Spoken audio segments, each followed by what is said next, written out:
Daily ஒரே மாதிரி tiffin செய்யாமல் இந்த மாதிரி ஒரு ஹெல்த்தியான வரகரிசி பொங்கல் செஞ்சு பாருங்கள். இது நார்மலாக செய்கிற பொங்கலை விட ரொம்ப டேஸ்ட்டாக இருக்கும்.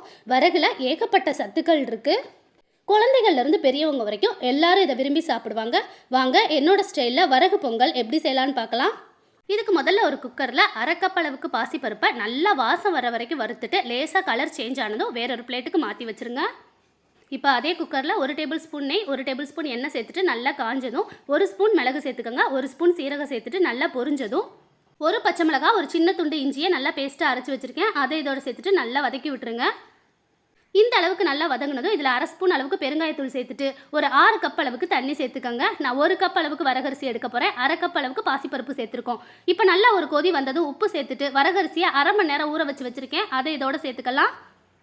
சேர்த்துட்டு நம்ம பாசிப்பருப்பையும் ஒரு தடவை கழுவி வச்சுட்டு அதையும் இதோட சேர்த்துக்கலாம். ரெண்டையும் ஒன்றா ஒரு தடவை கலந்து விட்டுட்டு உப்பு செக் பண்ணி பார்த்துக்கோங்க. இப்போ இதை அப்படியே மூடி குக்கரில் ஒரு 3 விசில் வச்சு எடுத்துக்கலாம். 3 விசில் வந்ததும் நல்லா திறந்து பார்த்துட்டு ஒரு தடவை நல்லா கலந்து விட்டுக்கோங்க. கொஞ்சம் தண்ணியாக இருக்கிற மாதிரி தான் இருக்கும். ஒரு 10 நிமிஷத்தில் நல்லா இறுகி வந்துடும். இப்போ இதில் 1 ஸ்பூன் நெய்யில் 10 முந்திரி பருப்பு தாளித்து கொட்டி சாப்பிட்டா ஒரு சூப்பரான வரகரிசி பொங்கல் ரெடி ஆயிடுச்சு. நீங்கள் இதை கண்டிப்பாக ட்ரை பண்ணி பாருங்கள். மறக்காமல் உங்கள் ஃப்ரெண்ட்ஸுக்கும் ஷேர் பண்ணுங்கள். வேறொரு வீடியோவில் பார்க்கலாம். பாய்.